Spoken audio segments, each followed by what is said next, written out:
Hello my friends and welcome back. Thank you very much for being with me again today.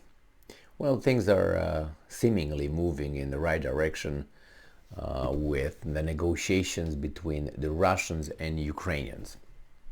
Well, it's always good when things start. Now, it doesn't mean that they will be successful at the end or fruitful, but it's always good to communicate, to exchange information, to meet, to discuss, rather than do not communicate at all. That's also available and valid in families or friendships and all that. If you stop communicating, then obviously you will interpret the other person's behavior however you want. Therefore, bigger mistakes can present themselves. Now, this article comes from Daily Express. I think that's what it is. Daily Express, and this is the title: Breakthrough with Russia as two nations look to avoid nuclear disaster.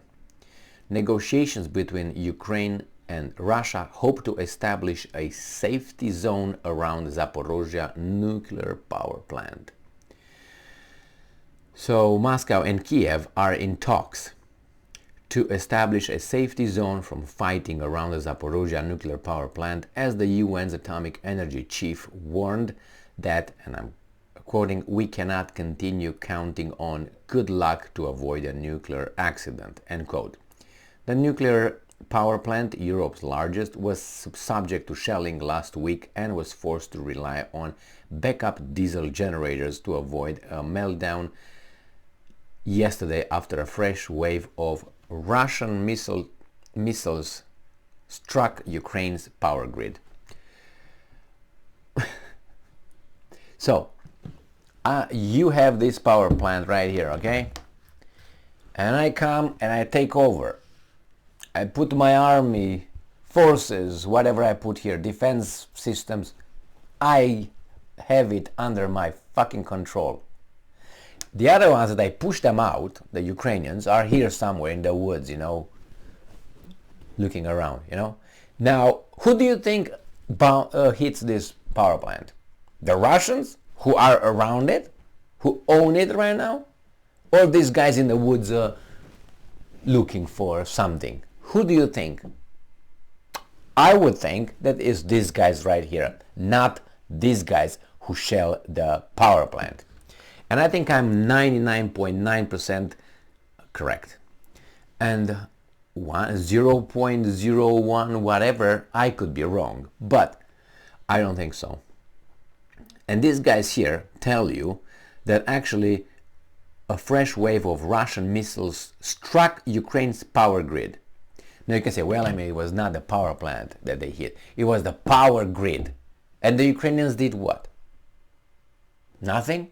It's just the Russians who just hit it because they want. Why did they take over then? Why didn't they just stay out of it and just hit the power grid whenever they want? Without all this bullshit with the Zaporozhye nuclear power plant. Why do I have to get involved in this problem around the Zaporozhye nuclear power plant if I can just hit, as these guys claim, the Ukraine's power grid? Bam, bam, bam. I don't need to go around the Zaporozhye. It's your problem, not mine. And then it's going to be the United Nations, IAEA, and all these weasels coming and saying, hey, Russia shells the Zaporozhye nuclear power plant. So even if you reverse the roles here, it's still going to be Russia shelling that nuclear power plant. I don't believe it's Russia whatsoever hitting the power plant and endangering I think it's the Ukrainians who are the only ones, in this case, wanting to do something about it, which is take it back. The other ones can be, okay, that's fine. Remember, Russia took over that nuclear power plant, I think, on the 4th of March. They started the invasion on February 24th, and by March 4th or 5th, it was theirs. So since then, until about a month and a half ago or 2 months ago, it was quiet. Now, and 2 months ago, they started saying, hey, they shelled this, they shelled that. Who and why? You had what, March, April, May, June, July, whatever, and if they started in August or something, oh, we got problems at the nuclear power plant. Why? Why do we have problems then? Why didn't we have before? Because Russia wants to blackmail the West? Why don't they just say it? Oh, do you want to point the finger to the Ukrainians? I mean, I'm eager to give, the other side. Okay, I give you this. All right, I give you. I'm generous. I'm gonna give you this, but I'm not gonna give you everything. I mean, I can't. I give you. All right, maybe it's the Russians, but I know it can't be the Russians. But I give you that. Yeah, it's a possibility. There's maybe more than one possibilities, but that's two. But I have 1,000 that are the possibilities that you are. Are you gonna give me anything? No, it's you. So this is how you negotiate with idiots, with people who negotiate in bad faith, basically. You give them, yeah, maybe it's the Russians, but the other ones is always, no, it's not us, it's definitely you. Okay then, it's definitely you. So let's see how we're gonna negotiate about that. We're gonna meet, we're gonna fight a little bit and go from there. Negotiations for an exclusion zone around the plant are ongoing, but it is hoped the renewed threat of the Chernobyl-style disaster increases the likelihood of an agreement. The plant has been under Russian occupation since the early stages of its invasion, and the International Atomic Energy Agency, IAEA, and Ukraine's Energoatom have reportedly raised concerns of potential dangerous Russian military involvement in the plant's functioning. What do you mean? What do you mean?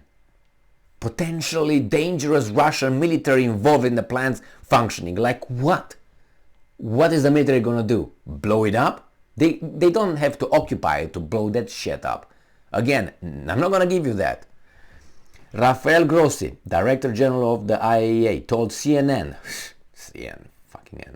that talks were moving forward, but that the area remains an active combat zone. Why? Because someone wants to take it back. He added, this is war. This is real war. And the protection zone that I am proposing is precisely on the front line, on the line where both adversaries are in contact. Russia will not relinquish or give back the Zaporozhye power plant willy-nilly. They will not give that back. If they do that, they do it when everything is settled down and they think it's okay to give it back to those guys. But at this point, this safety zone would be like this. You don't shoot, I don't shoot. We're going to have observers here. We're going to see who's shooting at what. That's probably the extent. It's not going to be like, you know what, come on, we're going to invite some Ukrainian military and hold hands with the Russian military at the Zaporozhye nuclear power plant together with UN inspections and all that. And on the other hand, I don't know how actually the Russians took over that power plant in the first place, because that power plant must have been guarded by the Ukrainians. You don't leave a power plant unguarded, and you don't leave it guarded with, I don't know, security companies, people unarmed, because that's, if idiots get to that, and I'm not talking about Russians, I'm talking about with evil, real evil, interests, they blow it up, and then they can, now that's a terrorist attack, gonna affect millions, possibly. So how in the hell that got in the Russians' hands in 10 days? I don't know. Miscalculated? No idea. Anyway, I hope they get to an understanding, and it's always good to communicate, even if these negotiations will not come with any conclusion. At least they meet one another and they speak. That's better than not at all. Thank you very much for being with me again today. Stay strong, stay smart, look for the truth, and be just.